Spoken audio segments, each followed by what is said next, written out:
النهارده هنشوف مع بعض ارخص فيلا تقدروا تحجزوها وانتم موجودين في دهب. اكتشفت فيلا موجوده في دهب اسمها فيلا 22. الفيلا دي موجوده على بعد 3 دقائق من الممشى السياحي في دهب. الفيلا مقسومه اكتر من جزء عباره عن غرف وشقق، فخلينا نكتشف مع بعض الفيلا. ولكن قبل ما نشوف الفيلا تعالوا مع بعض نفطر واوريكم واحد من افضل الاماكن اللي تقدروا تفطروا فيها وانتم موجودين في دهب.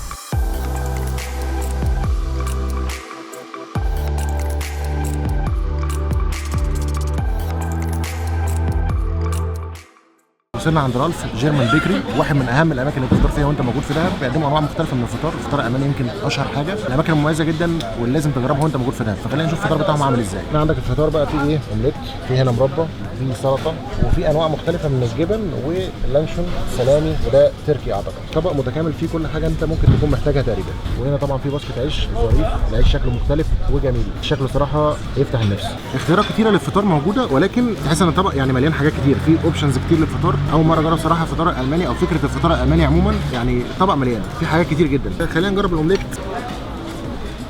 ظريف حلو جدا، الاومليت جامد صراحه. خلينا نجرب الجبنه الغريبه دي، انا ما اعرفش صراحه نوع الجبنه دي ايه، ولكن شكلها لطيف. خلينا نجرب. ما حبيتهاش قوي صراحه، يعني مش واو. هات لك برده بسطرمه، يعني شكلها لطيف. نجربها مع البيض، اومليت بالبسطرمه حلو جدا، عجبني الفطار صراحه. جرب السلطه برده شكلها لطيف، طعمها حلو جدا صراحه، والدريسنج بتاعها تحفه. السلطه خياليه. عندي فضول برضه اجرب العيش بتاعهم، هم بيعملوا هنا عيش خاص بيهم. خلينا نجرب، شكله ظريف والله. نحط فيه جبنه، نحط تركي وندوس. وده شكل الساندوتش يفتح النفس صراحه. طعم العيش صراحه بتاعهم مختلف، كواليتي الحاجه عاليه، تحس ان الجوده بتاعت الحاجات عاليه جدا. 100 100. تقدر مع الفطار ده تطلب عصير برتقال او حاجه، ولكن احنا ما كانش في عصير فطلبنا ايس لاتيه. خلينا نشوف القهوه بتاعتهم عامله ازاي. ده شكل الايس لاتيه.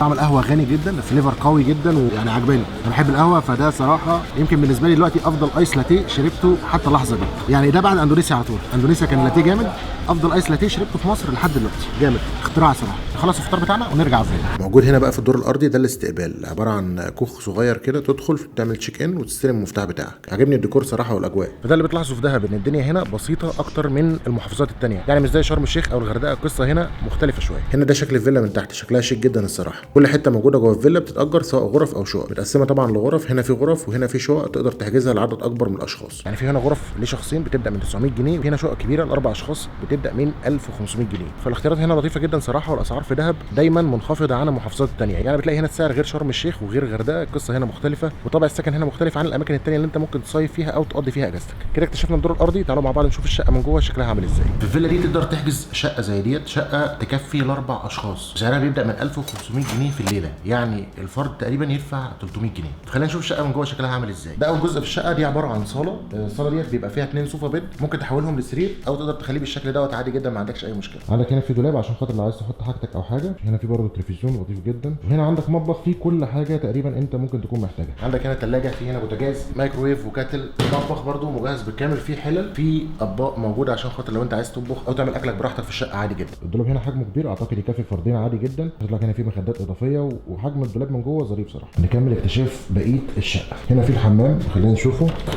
حمام كويس، مساحته كويسه، حمام صراحه ظريف ويقضي الغرض، يعني نظيف، مفيش اي مشكله فيه تماما. وهنا عندك غرفه النوم الرئيسيه برضو لشخصين. الغرفه برضو واسعه جدا ولطيفه، حجم السرير صراحه كويس، والديكور بتاع الغرفه لطيف جدا. هنا برضو في عندك دولاب حجمه كويس جدا لو انتوا قاعدين فتره طويله، وطبعا الغرفه مكيفه بالكامل. هنا في كرسيين في الغرفه عليهم الفوق بتاعتك، عشان هنا في 2 فكل حد ليه فوطه. وبرضو التسريحه هنا شكلها لطيف صراحه، والديكور ده عاجبني، يعني عاجبني قصه الورد والحاجات اللطيفه دي. الغرفه هنا برضو ليها بلكونه ظريفه جدا، بتبص على الدور اللي تحت اللي احنا لسه شايفينه من شويه. اعتقد دي بالليل الهواء بتاعها بيبقى ظريف جدا، والقعده فيها ممكن تكون لطيفه خالص. خلينا نفتح كده ونشوف. هنا فيو بتاع الغرفه، بص على الشارع على طول. طبعا انت هنا على بعد 3 دقائق مشي من الممشى، فدي حاجه ايجابيه جدا ان انت قريب من الممشى، فتقدر تنزل تاكل، تتفسح، تتمشى، تقضي وقت لطيف، لان الممشى السياحي هو اهم حاجه موجوده في دهب. فيلا كويسه والسعر لطيف، 350 للفرد، كويس جدا.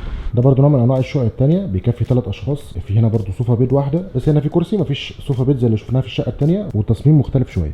يعني هنا في سفره مثلا زياده، وبرده هنا نفس المطبخ اللي موجود هناك بالظبط. فالشقه دي برده اختيار تاني لو انتوا 3 اشخاص، فده اقل شويه وسعره 1200 جنيه تقريبا. طبعا الاسعار متغيره طبقا الوقت اللي انت بتحجز فيه والوقت اللي انت جاي فيه دهب. الاسعار ممكن تلاقيها مرتفعه، ممكن تلاقيها اقل من كده. انا هسيب لكم اللينك بتاعهم موجود تحت والارقام اللي تقدروا تتواصلوا بيها عشان خاطر تعرفوا التواريخ اللي انتوا عايزينها اسعارها هتكون كام. وهنا غرفه النوم الرئيسيه برده ايه نفس الحجم بتاع الغرفه اللي كانت موجوده هناك، مفيش اختلاف كبير، ولكن دي مخصصه ل3 اشخاص. وبشكل عام صراحه عجبني الديكورات في المكان، يعني ديكورات لطيفه وشيك ودمها خفيف كده. بعد ما شفنا الشقه تعالوا مع بعض نشوف واحد من افضل الاماكن اللي ممكن تاكلوا فيها وانتم موجودين في دهب. يلا بينا. زي ما بقول لكم ان الفيلا قريبه من الممشى السياحي، فانت بتنزل تمشي 3 دقايق توصل لحد الممشى. وممشى بقى ده جميل جدا، في كافيهات هناك ومطاعم موجوده على البحر على طول، فتقدر انت تقعد وتطلب اي حاجه انت عايز تشربها او تاكلها وتبقى في وش البحر مستمتع بالاجواء الجميله والفيو الرائع. يلا نشوف.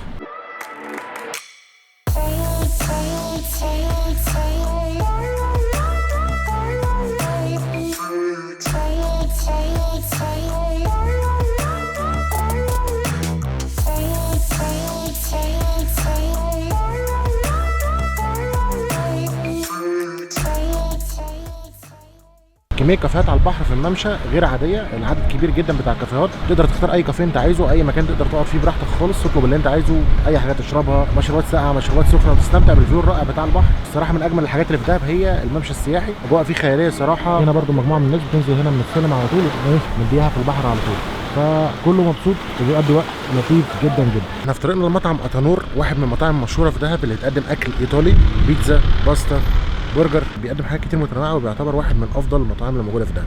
تعالوا مع بعض نشوف الاكل بتاعه عامل ازاي.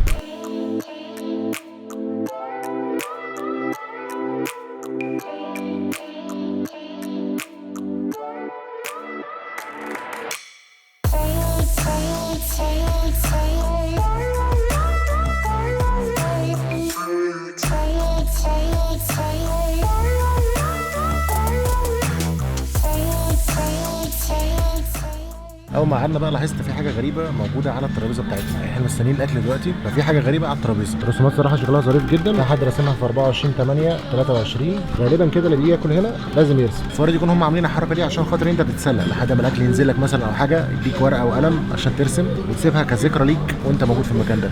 وبرده يكون مكان لطيف جدا صراحه، يعني صراحه القعده حلوه بسيطه خالص، مفيش اي تكلف في الموضوع ده. دي اول حاجه طلبناها، مكرونه بينا بالفراخ والمشروم والزيتون، شكلها صراحه يفتح النفس، فخلينا نجرب كده مع بعض. المفروض انها بيتزا فول تشيز وعليها سلامي، برضه شكلها لطيف جدا صراحه. الفكره في المكان هنا ان هم بيعملوا كل حاجه بالطريقه الايطاليه. المميز برضه في المكان هنا ان البيتزا بتاعتهم بتتعمل في فرن ايطالي مخصص للبيتزا الايطاليه، فده اللي بيديها طعم مختلف. خلينا نشوف. المفروض ان البيتزا ديت بيتزا رفيعه زي البيتزا الاعتياديه اللي احنا بناكلها، لان دي المفروض انها بيتزا ايطالي فبتتعمل بشكل مختلف شويه. فخلينا نجرب.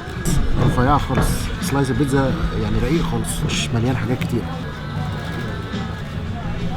عالميه. فكنت في دهب هنا من سنتين، جربت المطعم ده، نفس الجوده نفس كل حاجه. لا يعني القصه هنا صراحه رهيبه، هو لسه نفس الكواليتي ما اتغيرتش تماما، يعني بيتزا خياليه. دلع، بيتزا عندهم دلع. تاني حاجه طلبناها هي البنه الفريدو، مكرونه بالريحان والفراخ والزيتون وجبنه بارميزان، يعني برضه متفائل بيها صراحه. فخلينا نشوف يعني حاجه كريمي قوي يعني. مكرونه لطيفه، ولكن بالنسبه لي بيتزا افضل كتير يعني. خلينا نجرب واحده كمان كده نتاكد من الطعم. حلوه جدا، ظريفه جدا صراحه، ولكن تحس انها دلع شويه، يعني عايزه ملح، عايزه جبنه بارميزان تكون مختلفه، تكون حادقه اكتر، تدي طعم اكتر، ولكن ظريفه حلوه يعني. ولكن بالنسبه لي البيتزا افضل كتير جدا. البيتزا صراحه خطيره، واحده من افضل الحاجات اللي ممكن تطلبها لو انت جيت عندهم. طعم البيتزا هنا مختلف جدا، رهيب من وجهه نظري. طلبنا برده من عندهم وافل نوتيلا والموز، نوتيلا بجد مش شوكليت سيرب او شوكليت كريم او الكلام ده، لا. خلينا نجرب اخر حاجه عندهم وهي الحلوه. شكل الوافل ظريف صراحه، فريش جدا وطعمه جامد، وكمان من جوه محشي موز، فدي حاجه ظريفه جدا صراحه. وافل في جول. كده يبقى تجربتنا غير خلصت. اتمنى يكون الفيديو عجبكم، ما تنسوش تعملوا لايك وشير وسبسكرايب، واشوفكم ان شاء الله الفيديو اللي جاي. سلام.